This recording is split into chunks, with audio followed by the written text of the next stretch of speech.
where it all started was, I guess, going back to my childhood. My dad hated complaining, and by default, I hate complaining. And I see a lot of complaining with no action right now.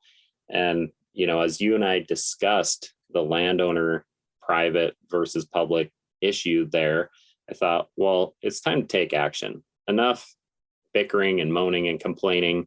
Rocky Mountain Elk is doing good work. There's lots of other organizations out there, but I saw a little niche where instead of turning it back over to BLM and having it managed however they want to manage it, hunters and anglers are really the ones that fund conservation. So let's hold on to these pieces and make improvements and work with ranchers.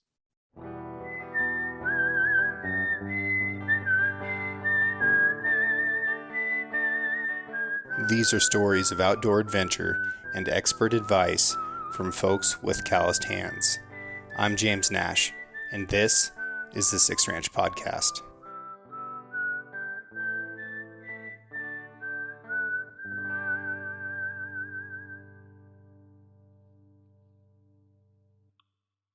The Six Ranch Podcast is brought to you by Sig Sauer. SIG is a leading provider and manufacturer of firearms, electro-optics, ammunition, air guns, and suppressors. For over 250 years, Sig Sauer Inc. has evolved and thrived by blending American ingenuity, German engineering, and Swiss precision. Today, Sig Sauer is synonymous with industry-leading quality and innovation, which has made it the brand of choice amongst the U.S. military, the global defense community, law enforcement, competitive shooters, hunters, and responsible citizens. Sig Sauer is also a premier provider of elite firearms instruction and tactical training at the Sig Sauer Academy located in New Hampshire. For more information about Sig Sauer and its complete line of products, visit sigsauer.com. The American Icon Company. Is this like American Idol? Is it like some kind of singing competition? Exactly. If you are a hunter or an angler, you have to sing in order to win these landowner tags, fishing trips, Sure. And then we give them to you based on merit. If you're really good at singing or playing the guitar, right, you win a landowner tag. Yeah, there's going to be a board of conscientious hunters and anglers and conservationists, and are we going to do it with like our back turned to them and then like have a button or something? Oh, definitely. I mean, I don't have television. Oh man. Okay, jokes aside, the American Icon Company, pretty exciting stuff, something you've absolutely poured your heart and soul into. And the last time I saw you was at the Western Hunt Expo. Is that right? Yeah. When you were asking me some questions about sort of the conflict between public land and private land and wildlife damage and some of this, I could tell that you were really passionate, and it was coming from a deeper place than just curiosity. You turned that into absolute action that has tremendous momentum right now. And we launched a couple of days ago. People have a lot of questions. And like you and I talked about briefly, we love that. Like, it is so important that your supporters know what they're supporting, and they're not just doing so blindly. They're not just trying to win a free ball cap or something. Like, they're really, really interested in caring about where that money goes and what it does. So there's been a lot of questions that have come up. Well, let's start with the foundation and say, what is the American Icon Company? Yeah. So I guess a little bit of context. I got invited out with my buddy to go to a lodge last November, and the lodge owners had us out to kind of chit chat about new ideas for sportsmen and things. And we kind of threw around some ideas. And shortly after, I saw a post by you that mentioned how terrible tenants wildlife were. And I kind of started thinking about that.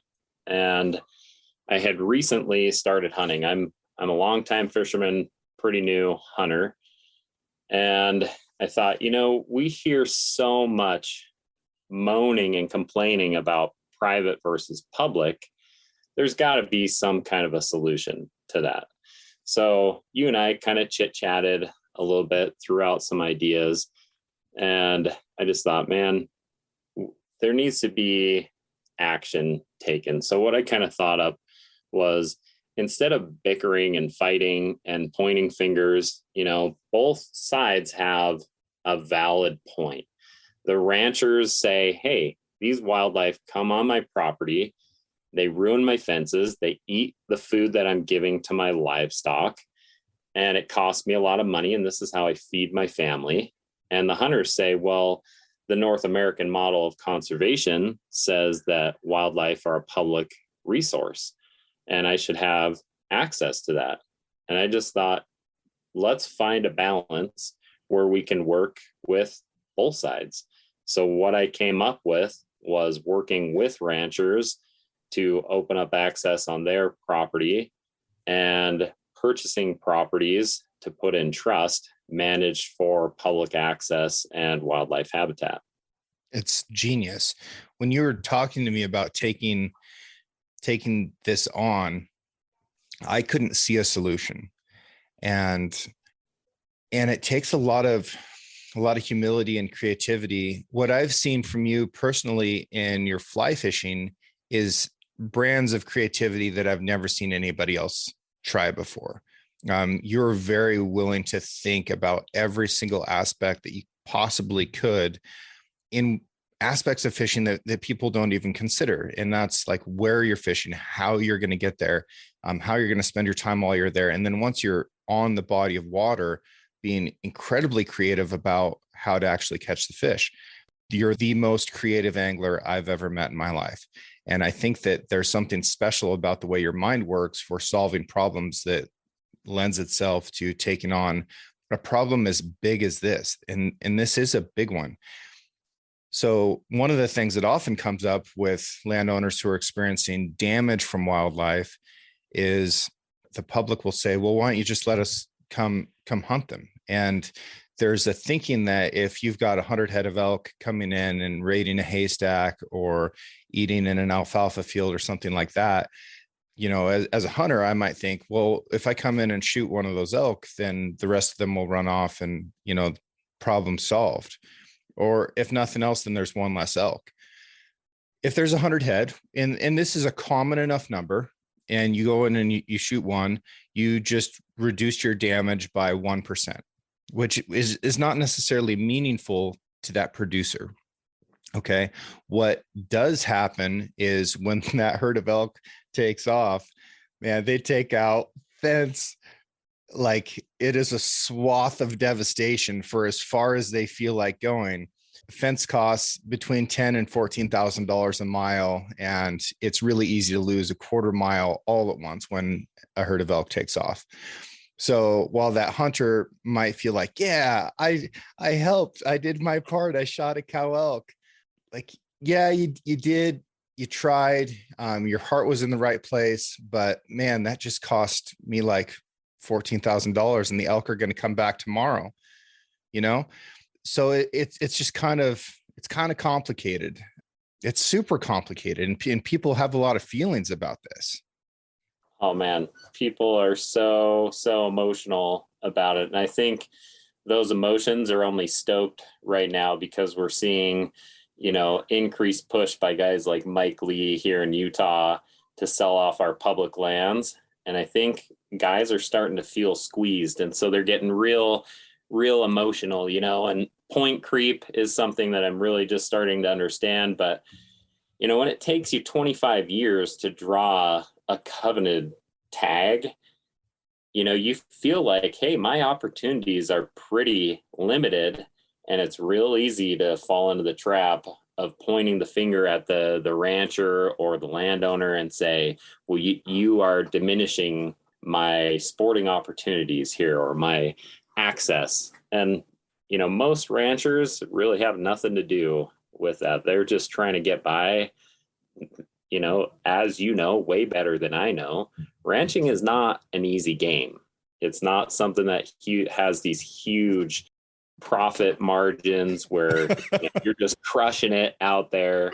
You mean it's not all like Kevin Costner floating around in a helicopter and having housing for all their employees? That's not the way that I see it, but maybe you've had a different experience. Yeah, I mean, you can't see my helicopter in the background. The Six Ranch helicopter is elsewhere today. Yeah, right.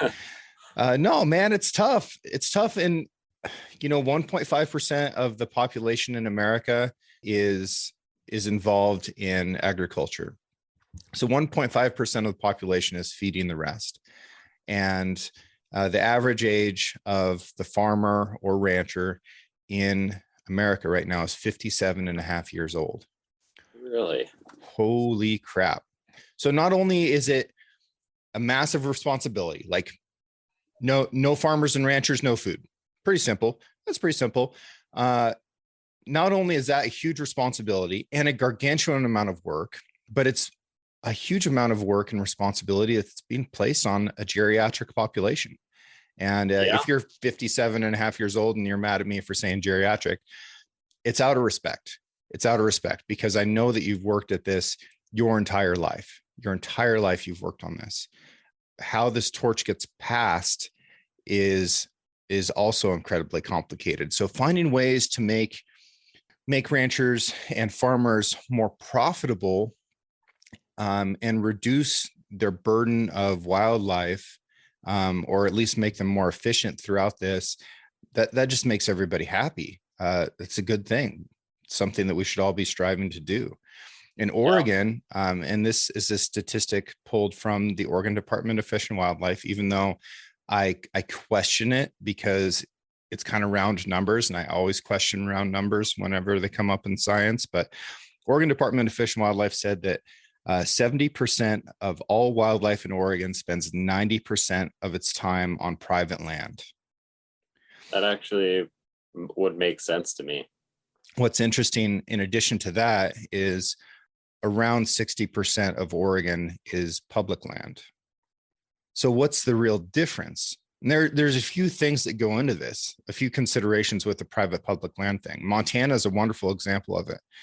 A lot of the reason that more wildlife is on private land in Montana is that it's better habitat. But it's not just in how it's managed, it's that better habitat for ranching and farming also meant better habitat for wildlife. So what got settled prior to, Teddy Roosevelt, putting massive amounts of land in the government's control, all the good stuff was taken. It was settled. It was made private already by homesteaders. So that's another part of it. So the 60% of Oregon that is public, yes, it's inferior habitat. It is managed in an inferior way, but it also didn't have quite as good a ground to start off on. So by managing for wildlife on private land, you can do some really remarkable things. And that's something that is exciting to me about American Icon as well. Oh man, I'm super excited about that. And as I look at it from just like a wildlife standpoint, right? Ranchers are making water improvements. They're putting food out for their livestock. And they're not like, if I'm a wildlife and I'm going on to private ground, I'm for the most part probably not going to be harassed. There's water there. There's food there. That's a good place to be. If I go out on the public ground over there, people are shooting at me.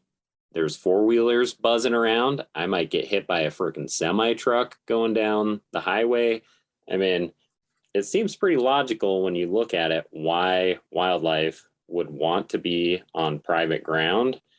And so with American Icon, we can go in and do food plots. We can do water improvements and do these things on private land so that the wildlife have a place to be and manage it. So, hey, we get the best of both worlds. We're going to allow access when it's needed for hunters and anglers, but we're going to limit it other times, let's say during a migration, during the winter when life is pretty tough, and we'll give them a space to be, with some habitat improvements there. It's really what a conservationist, hunter, or angler would want public land to be like.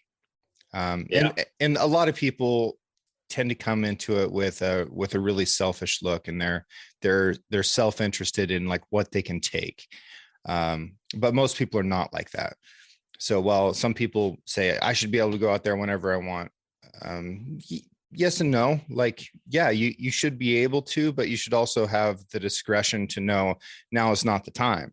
And not everybody has that kind of control. So what we're seeing now is, due to that lack of discretion, there's a lot of sections of public land, entire states, that are closing off massive areas during some of these critical times, especially for shed hunters and things like that. That's a classic example. So there's areas I know of in Oregon and Utah and Idaho, Wyoming, where they say, look, yeah, it's public land, but you can't go in there and shed hunt until this date and this time. And then you can see the reason why, because when that clock strikes the hour, it's a flood of people. It looks like a land grab. It's like, yeah, this is why we have to do this. Like, you guys are kind of being nuts right now. Yeah. No, that's tough. I was just talking to our realtor yesterday. We were out looking at some property, and he was saying they're working on a project to protect calving grounds for elk. And they're the city or town, wherever they're at, is wanting to build some mountain bike trails. And he said the problem with that is there's going to be a lot of guys riding their bike in this area when the elk are in there trying to calve, and they're already struggling as it is. So he said, we've made a lot of progress by setting up this charity, but he said we still have ways to go. And I thought, what a cool project to help the wildlife out. Yeah. And, the Starkey Experimental Forest did a study a few years ago, well, over a decade ago now. And it was on how different vehicles or modes of transportation affected elk. So they used horses, they used walking, they used ATVs, and they used mountain bikes. And mountain bikes, of all of those, are like one of the worst for how far elk run after they encounter them, and then how long before they get settled in again. And one of the reasons is that they are so quiet. Bikes are quieter than walking. So, these super ninja, Baku electric bikes, like, you can really sneak up on elk with them. But when you do, you're moving at the speed of a predator. You're moving very quietly, and their reaction to that is proportional and enormous. Like, they want to get way away from whatever that was. And so, well, a lot of people think, well, a mountain bike is going to be, a lot less harmful than a four-wheeler. Science says no, because with a four-wheeler, they can hear that combustion engine coming towards them. They get a little bit of a warning, and then when they see it, they're already aware. It's not like they're going straight from relaxed to alarmed. So, yeah. Oh man, that's super interesting. Tidbit about mountain bikes that nobody ever wanted to know, but now you do. Derek, we've had a bunch of questions in the last couple of days that have rolled in, and it's important to me when people send questions like this in, because they took the time to write it, something that they care about. Would you feel comfortable answering some of these? Oh man, I'll answer whatever I possibly can. Okay. And, I'm not going to pretend to have all the answers. Sure. But let's do this. Okay. Is American Icon a nonprofit? Currently, it is not, but we are working on a 501(c) chapter of it. Okay. So what we're kind of doing right now, and I want to be like 100% transparent with this, is currently, as we get hunting tags, 100% of the profit goes back into conservation and funding our mission. However, the ranching efforts that we're going to do, ranching being restoring like bison and doing a giveaway to win a hunt, we're going to put back into, our salaries and things like that. But at some point here soon, we should have the charitable portion of it up so that we can divide them out and we can make that public knowledge of where your dollar is actually going. Yeah, fantastic. And that helps people that want to support too, because then their support becomes a tax write-off, which is great. Yeah. I feel like the government gets plenty of tax dollars right now. And, if these dollars are going to support wildlife conservation, then maybe the government doesn't need those. I don't think they need them, but maybe it's just weird. Does American Icon only purchase land and put it in a public trust, or do they work with private landowners to improve their land, put conservation easements on them, open them to the public, etc.? Yeah, so we're going to do both. We're going to work with ranchers that want to be a part of it, and we're going to allocate funds to them to make improvements that will benefit not only their piece of property, but the wildlife coming in, as well as purchasing property that we will set aside in trust. So it's going to be both. And that's, to me, really the heart of this. Where it all started was, I guess, going back to my childhood. My dad hated complaining, and by default, I hate complaining. And I see a lot of complaining with no action right now. And, as you and I discussed the landowner private versus public issue there, I thought, well, it's time to take action. Enough bickering and moaning and complaining. Rocky Mountain Elk is doing good work. There's lots of other organizations out there, but I saw a little niche where instead of turning it back over to BLM and having it managed however they want to manage it, hunters and anglers are really the ones that fund conservation. So let's hold on to these pieces and make improvements and work with ranchers. Yeah, smart. I feel like that answers the question well. Is the money to purchase these properties only coming from the membership fees? So I've raised about $1 million through investors, and then the memberships right now, and as we add products as well. So eventually we're going to do hats, t-shirts, hoodies, as well as, down the road, we want to work with other companies. Let's just say, you work with Cryptech, right? We want to strike some kind of a deal with like Cryptech, where when we do a giveaway, Cryptech will put a portion of all of their sales back to American Icon that goes directly into conservation. So, obviously we don't have this set up right now. We're looking for companies, but if guys are already going to purchase camo, they're going to get entered to win the hunt. So it's a win for them, just an extra opportunity. But for us, we have a strategic partner who helps fund what we're trying to do. Yeah. And, believe it or not, these companies, they believe in stuff too. And it's not just bottom line for the companies that I work with, for sure. Like, they're always doing stuff to support things that they believe in. And this, when you see a company jump on board with this, they're not just going to be trying to sell more jackets. They're going to be doing this because this is a mission that they support. So I think that that's pretty cool. Yeah, hopefully we'll get some companies. We already have a few companies that are looking at working with us, like Matt Davis over at Final Rise. He's expressed a lot of interest. He's been super duper helpful. So, if you don't know what Final Rise is, they do bird vest, hand sewn bird hunting vests made here in the US. And, they're going to work with us, and we're in discussion with other companies as well. So that's great. Yeah, it wouldn't necessarily be Final Rise for me because I miss a lot. So it might be like second to last rise, or rise as many times as you want after that. I did, however, last night go out and fire 2 shots and get 2 doves, which is by far my highest percentage ever on dove hunting. So I might just quit dove hunting now. Not actually, but a mic drop where you said, "Hey, I got two," and 100% here I'm going home.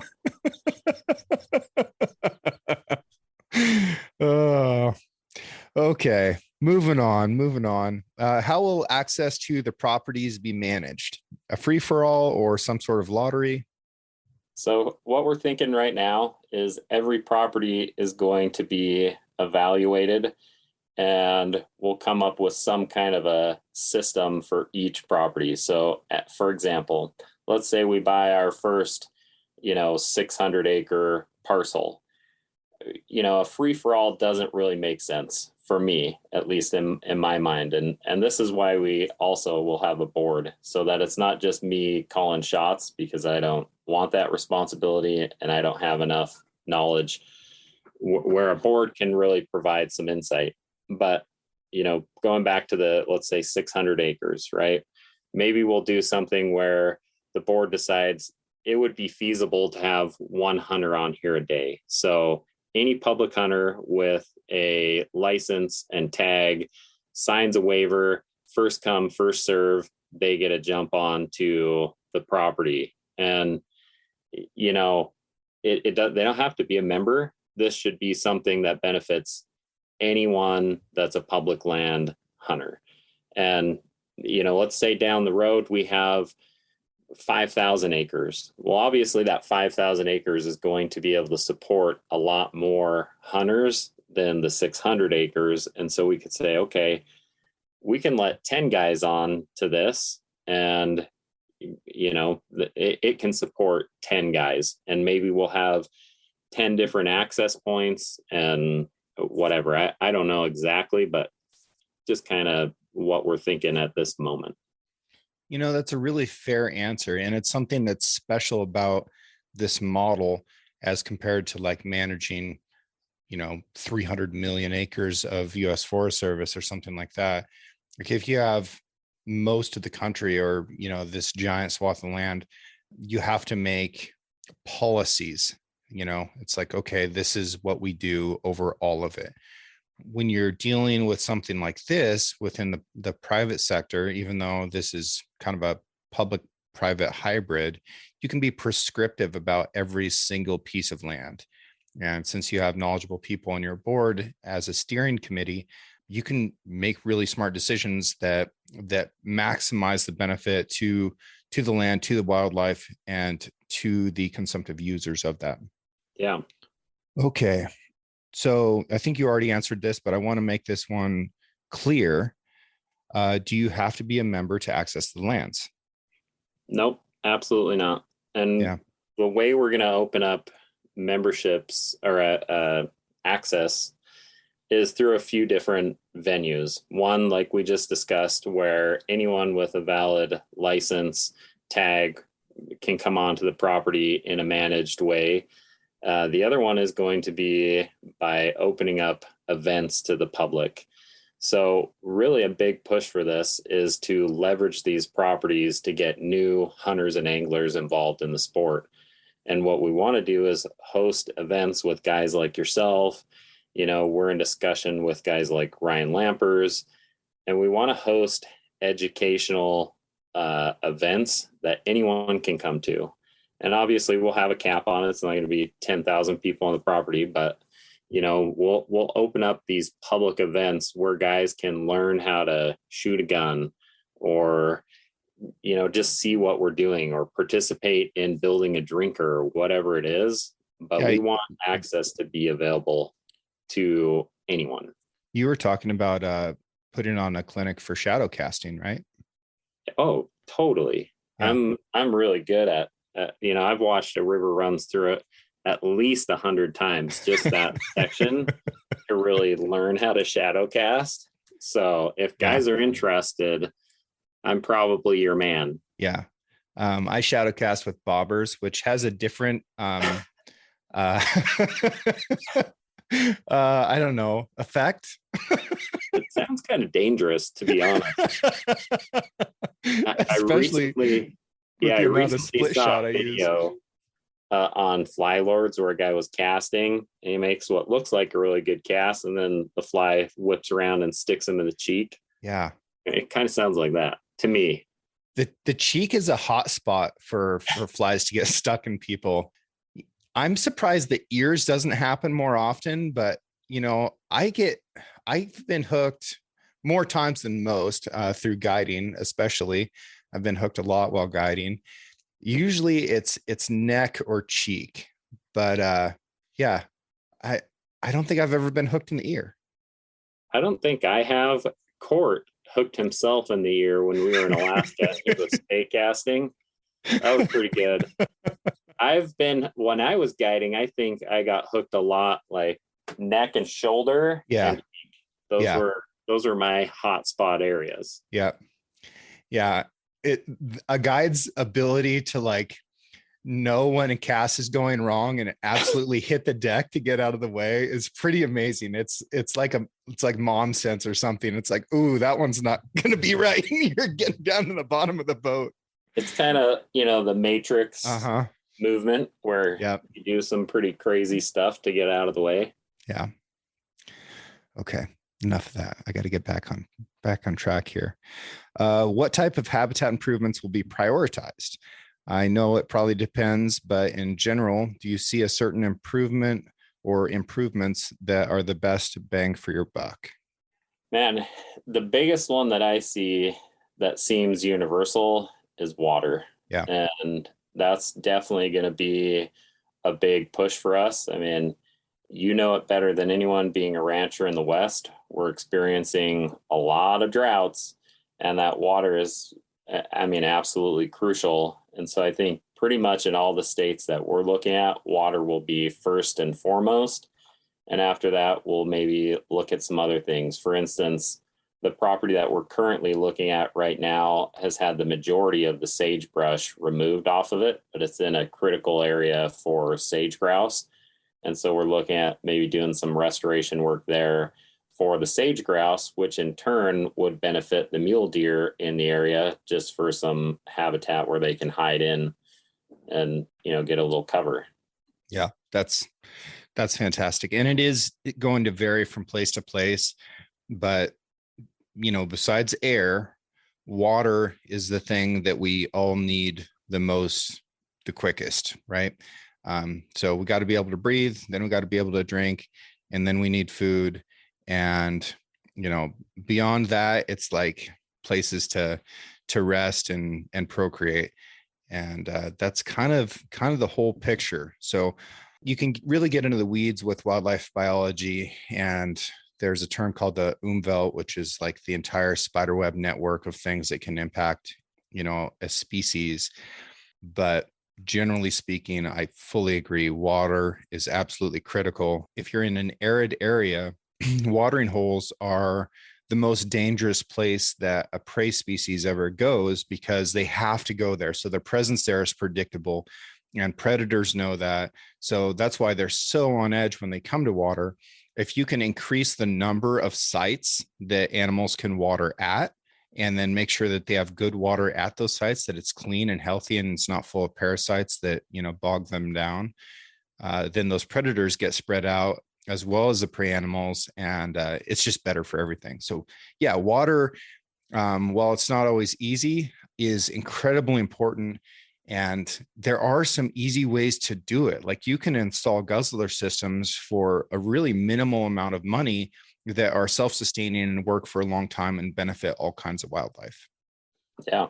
We're definitely looking into that. And, we're looking at what we can do that's going to have the best bang for the buck, right? Like guzzlers, wells, digging out ponds for rain catchment. I mean, anything that we can do to make those critical improvements, but still have it without spending a ton of money, basically. Yeah. How long will the ongoing expenses of owning and maintaining these properties be handled? Do they expect memberships to cover this and still find new acquisitions? Yeah, memberships, products, strategic partnerships, all that is going to help fund the payments. And, the good thing is having any kind of conservation easement or your piece of property in ag status really reduces your tax. And so, we're going to look into all that stuff. there's some conservation easements that will work well for us, and there's others that won't work at all. And so we just need to kind of vet that out property to property. But the idea generally is let's pay as little as we can on taxes and, have the memberships and things fund this. Nice. This one is pointed directly at you, sir. Will the founder be working outside of American Icon? If he is not, will he be taking a salary from American Icon? I will be working outside of American Icon with a separate company. So part of what we're doing is the ranching, for instance. So let's just use an example. I have a buddy who owns 65,000 acres. He's got several bison on there. With bison, from my understanding, you can kill one out of every 5 or 6 bison to maintain your herd size. And so if you have, let's say, on a large scale ranch, 1,000 head of bison, and you need to kill 150 to 200 of those a year, it's just not feasible to have 200 hunters on a piece of property a year. And so we're going to take some of those and sell those to a meat company, a bison meat company, and turn a profit off of that. So, I mean, it's still within the American Icon wheelhouse, but it won't be taking money from, the sale of wildlife or anything like that. Right.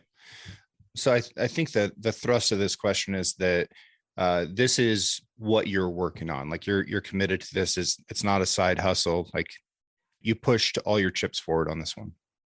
Yeah, I put them all forward. I quit everything else that I was doing. And since November of 2021, I've been thinking about this and trying to come up with creative solutions. And like I said, I know I don't have all the answers, but this is it for me. Yeah. Like really. Nice. Will the properties have cattle on them? If so, at what capacity? They will have some cattle on them. We're working, again, going back to the bison thing, we're either going to have bison or some cattle. We have a guy here locally that runs miniature jerseys. We're in discussion with him. But the overall idea is that we run enough cattle or bison to open up more opportunities and fund salaries, things like that, without negatively impacting the landscape. And, as we've discussed throughout this podcast, every property is going to be different, and we're going to have to look at each one of those properties and make some decisions based on what the property can handle. Okay. How will landowner tags be given to subscribers? So we're going to, anyone that's a member, we're going to pick guys randomly, and of those guys, we're going to look at what they've done individually. For instance, on this launch, if you've tagged friends, reposted things to your story, followed American Icon and yourself, we're going to put those additional entries in and choose a winner out of those finalists. Yeah. Okay. Any coordination with local chapters of hunting-based conservation organizations? Currently, no, but we are looking at working with several different ones in the future. I mean, we are completely open to work with the Mule Deer Foundation, Rocky Mountain Elk Foundation. I've talked a little bit with some guys at Ducks Unlimited. So we're completely open to working with anyone and everyone. We all have the same goal in mind. So let's work together. Awesome. Somebody asked if there's any property prospects in Idaho. I think, anything that fits the bill is on the table, kind of wherever it's at. Yeah. Yeah. I actually have a piece of property that would be an absolute dream property in Idaho. I won't go into too much detail so nobody snatches it up, but it's got springs on it. It's got a creek flowing through it. It's got some ponds on it and the ability to dig more ponds. And it's got fantastic deer and elk habitat, and I think would be absolutely perfect for bison. So absolutely, yes. We're looking in several different states. Currently, our top prospects are in Colorado, New Mexico, and Utah, just for the landowner tags. Nice. Will the private land access work similar to block management land in Montana? We kind of already answered this one. But yeah, it is actually fairly similar to block management or access and habitat in Oregon. I think block management is more prescriptive, which is cool. Do individual states create more complexity for acquiring land than others? For sure. Oh yeah. Oh yeah. There's all sorts of rules and regulations, not only just with the land, the water rights. I mean, every state does water differently. And I know there's the age old saying that waters are whiskeys for drinking and waters for fighting. Yep. There's a lot of fighting going on for water. So, that definitely in and of itself is different in every state, but also the landowner tags and what you can and cannot do with them are largely different in each state. And that's what I've spent a lot of my time researching since November, is how do I legally give these things back to the public without getting slammed and getting a lawsuit against me. And so I've had to talk to all sorts of like managers in the government and ask them questions like, how do I do this? Can I do this legally? And I've had to really feel it out, but yeah, every state is totally different. Yeah, definitely.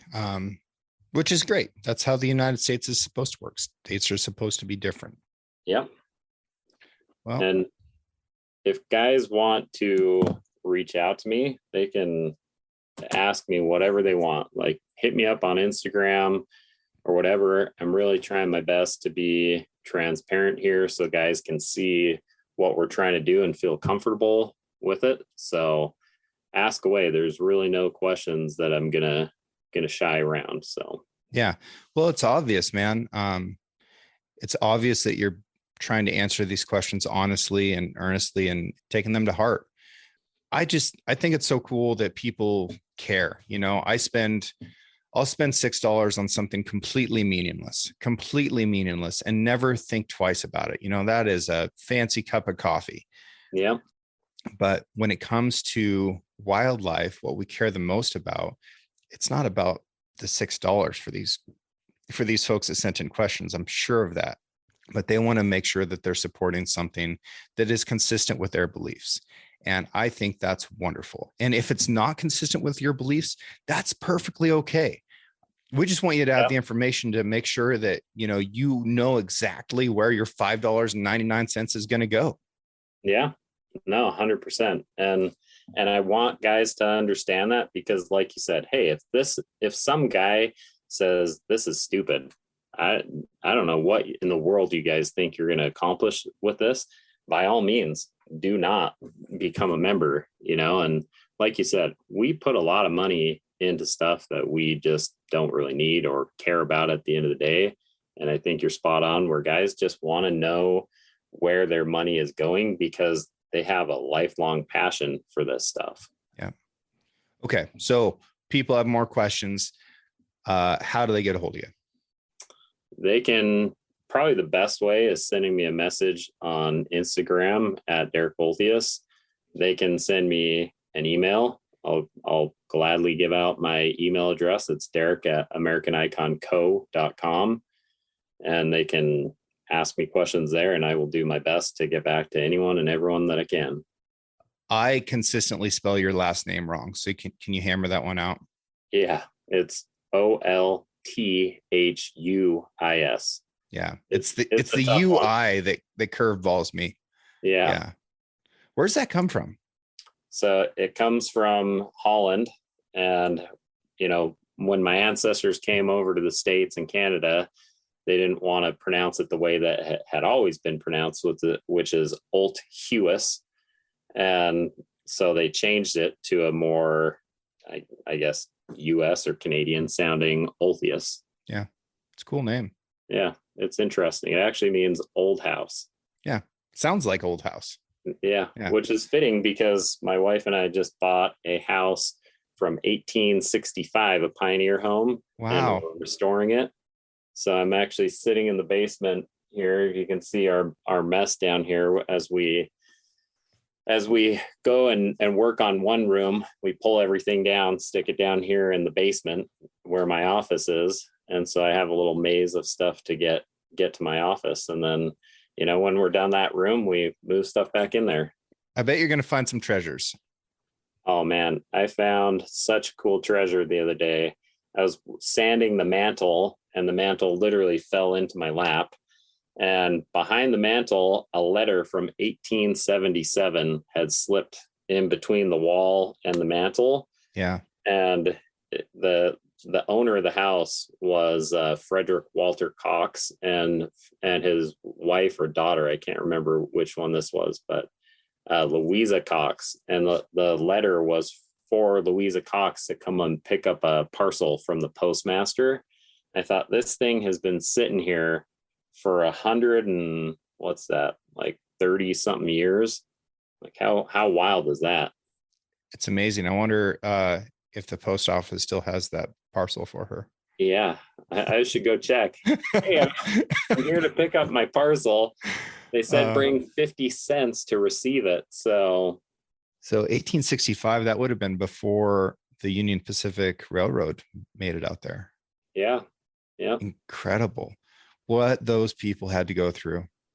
Oh man, it makes me feel like a wimp because I sometimes find myself complaining, which, as I mentioned earlier, I'm not a fan of complaining, but I'll be like, man, this is taking forever to sand this stupid door. And then I look at the door I'm working on and it's all hand planed. And I went, yeah, I'm a baby. Yeah. Somebody made this by hand. And here I'm complaining with my power tools. I need to shut up. Yeah. No, if I'm sitting on a long flight or something, I'll be like, and then what? Oh wait, I'm crossing the entire country in a single day. Like, yeah, it's gonna be all right. Yeah, it's pretty good. But yet somehow we find joy in going into the wilderness and suffering. Well, yeah, because that we spent 60,000 years doing that. This picking out the right recliner for me is a new thing. Yeah. That's true. Yeah.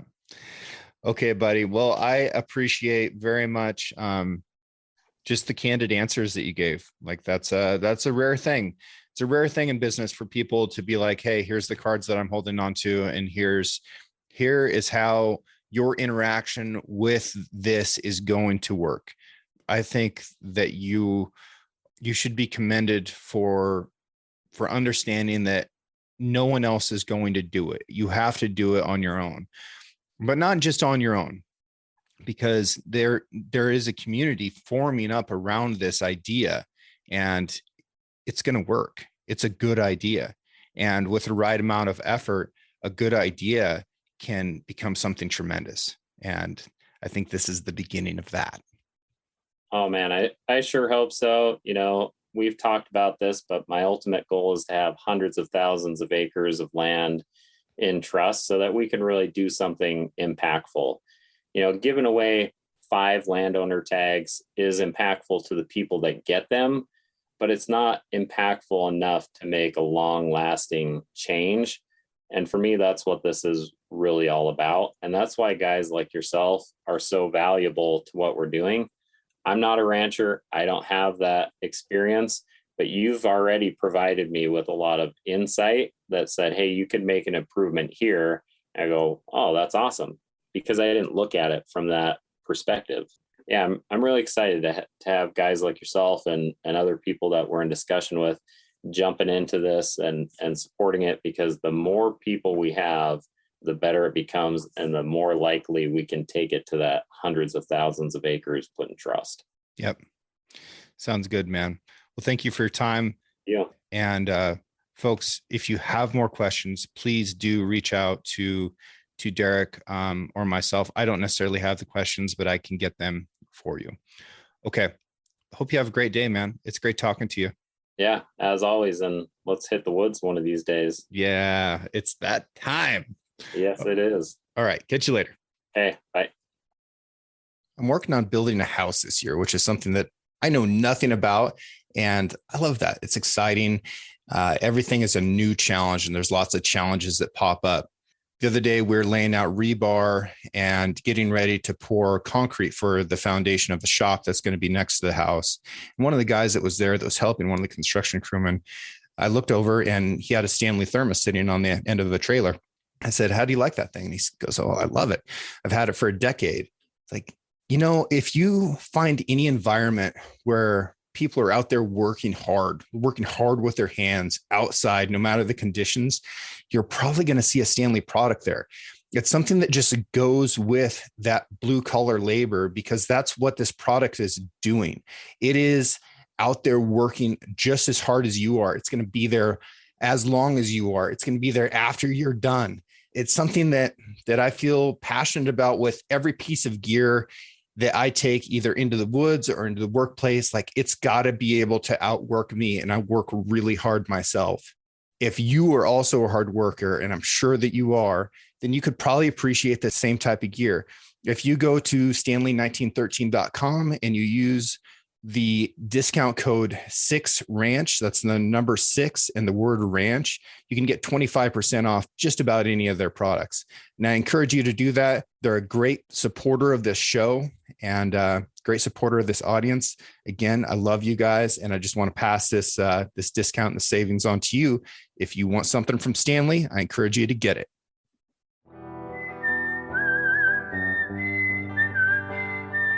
Thank you for listening. If you enjoyed this episode, please subscribe and share the show with a friend. You can also rate the podcast and leave a review. Your support allows me to keep doing what I love, which is meeting incredible folks and sharing their stories with you. For more content and photos, follow the show on Instagram at 6Ranch Podcast or me at 6Ranch Outfitters. This episode was produced by Emily Brannigan, with original music written and performed by Justin Hay. Art for the 6Ranch Podcast was created by John Chatelain and digitized by Celia Christofferson. Tune in every Monday for a brand new episode of the 6Ranch Podcast. I'll catch you next week.